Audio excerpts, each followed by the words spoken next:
সরকার যে ট্যাক্স পায় এই রেশিওটা তো আমরা হিসাব করি না।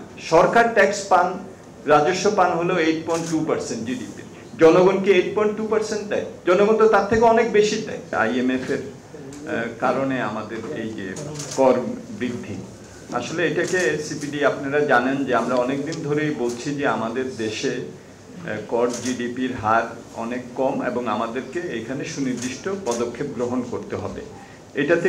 এটা IMF বলেছে, সেই জন্য করতে হবে বলে আমরা কখনোই মনে করিনি। আমরা মনে করেছি যে এই সর্বনিম্ন কর জিডিপি, রাজস্ব জিডিপির হার, এটা থেকে আমাদের বেরিয়ে আসতে হবে। তার কারণ আমরা সবসময় বলেছি যে এটার ফলে যেটা হচ্ছে, আমরা একটা বিপজ্জনক এবং বাধ্যতামূলক ঋণ নির্ভরতার মধ্যে আমরা চলে যাচ্ছি। আমাদের পুরো বার্ষিক উন্নয়ন কর্মসূচি ঋণ নির্ভর, হয় অভ্যন্তরীণ নয় বৈদেশিক। এবং আপনারা দেখেছেন সর্বসম্প্রতি যে বৈদেশিক ঋণের যে ডেটা এসেছে ERD's কাছ থেকে, সেখানেও আপনারা দেখেছেন যে কিভাবে আমরা এই ঋণের একটা চাপের মধ্যে পড়ে যাচ্ছি। তো সেদিক থেকে এখানে কোনো মানে আমার মনে হয় যে দ্বিমত নাই যে এটা আমাদের বাড়াতে হবে। এখন IMF যেটা বলছে সেটার প্রেক্ষিতে আমাদের যেটা যে এখন যে কিছুদিন আগে ভ্যাট বাড়ানো হলো এবং এই যে 15% ফ্ল্যাট ভ্যাটের দিকে যাওয়ার একটা প্রচেষ্টা গ্রহণ করা হলো এমন একটা সময় যখন নাকি উচ্চ মূল্যস্ফীতির চাপে সবাই গত 3 বছর ধরে মোটামুটি হিমশিম খাচ্ছে। আমাদের মজুরি বৃদ্ধির হারের চেয়ে মূল্যস্ফীতি বৃদ্ধির হার দ্বিগুণ। সো জীবনযাপনের একটা অবনমন হচ্ছে। আমরা যেটা মনে করেছিলাম যে এখন একটা সুযোগ এসেছিল অন্তর্বর্তীকালীন সরকারের, যে আমাদের প্রত্যক্ষ কর এটার কিভাবে আমরা ভিত্তিটা বাড়াতে পারি, এটা কিন্তু একটা সুযোগ ছিল। আমাদের এখানে কর ফাঁকি, বিশেষত প্রত্যক্ষ কর ফাঁকি একটা বিশাল, এবং অন্যান্য জায়গায় যেখানে নাকি অর্ধেকের বেশি প্রত্যক্ষ কর থেকে আসে, আমাদের এখানে মাত্র 1/3 আসে হলো প্রত্যক্ষ কর থেকে। এবং এইটা বৈষম্য বিরোধীর কথা আমরা বলি, বৈষম্যের একটা বড় কারণ এই যে সম্পদ বৈষম্য, ভোগ বৈষম্য এবং আমাদের আয় বৈষম্য, এটা তো একটা বড় কারণ হলো যে আমরা প্রত্যক্ষ কর নিয়ে দ্বিতীয় রাউন্ডে যে আমরা যে একটা সুষম বন্টনের ব্যবস্থা করব, যেটাকে আমরা বলি ডিস্ট্রিবিউটিভ জাস্টিস, সেটা আমরা করতে পারছি না।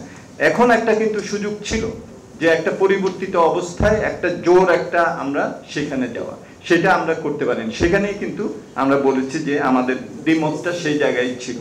দ্বিতীয়ত যেটা, সেটা হলো যে জনগণ যে ট্যাক্স দেন এবং সরকার যে ট্যাক্স পায় এই রেশিওটা তো আমরা হিসাব করি না। সরকার ট্যাক্স পান, রাজস্ব পান হলো 8.2% জিডিপি, জনগণকে 8.2% দেয়, জনগণ তো তার থেকে অনেক বেশি দেয়। আমাদের যত জায়গা থেকে ভ্যাট কালেকশন করা হয় তার কত পার্সেন্ট জায়গা থেকে সরকার পেয়ে থাকেন? তাহলে তো এইসব জায়গাগুলোতে হাত দেওয়ার বড় ধরনের দরকার ছিল। সেই জায়গাটাতে না যাওয়ার ফলেই কিন্তু আমরা বলেছি যে এটা ঠিক হয় না।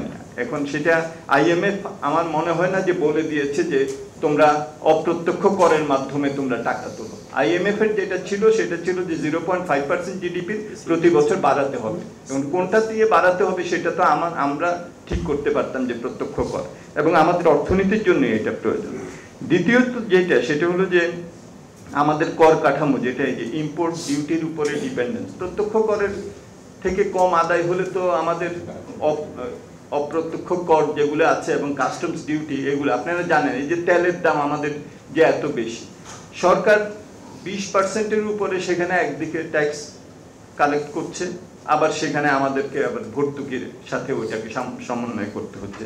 সুতরাং এখানে আমাদের এই ধরনের কর কাঠামো, যেখানে নাকি আমরা সরকার একটা যখন আমরা আমদানি করি তার উপরে একটা ট্যাক্স বসায়, তারপরে হিসাবটা করে এবং তখন বলে যে সাবসিডিটাও অনেক হয়ে যাচ্ছে, আবার সাবসিডি কমানোর প্রশ্ন আসে। এইগুলোতে আমাদের কাঠামোগত পরিবর্তন অবশ্যই করতে হবে। গ্লোবাল বৈশ্বিক বাণিজ্য যে রেজিম, এটা কিন্তু অনেক চেঞ্জ হয়ে যাচ্ছে। এইটা কেবলমাত্র যে সরকারগুলি বাজার সুবিধা দিবে তা না, এখানে কিন্তু বায়াররা, ব্র্যান্ডরা, কনজিউমাররা নানান ধরনের কার্বন এমিশন থেকে শুরু করে লেবার স্ট্যান্ডার্ড শুরু করে জেন্ডার স্ট্যান্ডার্ড, এগুলো সব কিছুর মধ্যেই কিন্তু বড় ধরনের একটা পরিবর্তন আসছে। এটাকে আমরা কিন্তু এগুলোর প্রস্তুতি আমাদের নিতে হবে। এটার সাথে LDC গ্র্যাজুয়েশনের কে সমার্থকভাবে দেখার কিন্তু কোনো সুযোগ নেই। সুতরাং সেই বিষয়গুলো আমাদের আমার মনে হয় যে দেখা দরকার। অন্য যেগুলোর মধ্যে আছে আমার কলিগরা সেগুলো বলবেন, দরকার হলে পরবর্তীতে আমি রাজনীতিকে একটু কমেন্ট করেন। রাজনৈতিক অবস্থাকে আপনি সংস্কারের দিকে দেখেন কি? রাজনৈতিক সংস্কারটা হবে বলে আপনারা ভাবছেন? না, আমার মনে হয় যে রাজনৈতিক সংস্কার আর অর্থনৈতিক সংস্কারের মধ্যে তো আর বৈপরীত্য নাই, একটা আরেকটার সাথে আমার মনে হয় যে সমান্তরাল ভাবেই চলতে হবে।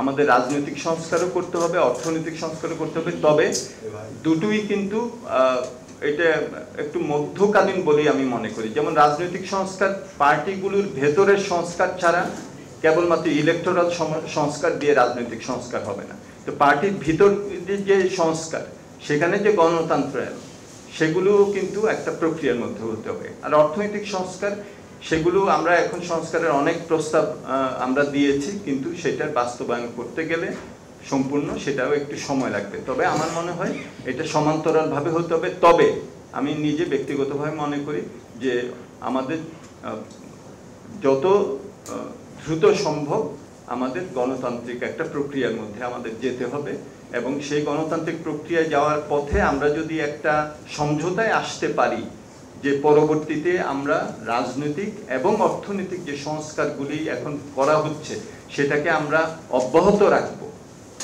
সেটা আমাদের দেশের ভবিষ্যতের জন্য এবং 5ই আগস্টের শিক্ষার প্রেক্ষিতে খুবই গুরুত্বপূর্ণ হবে।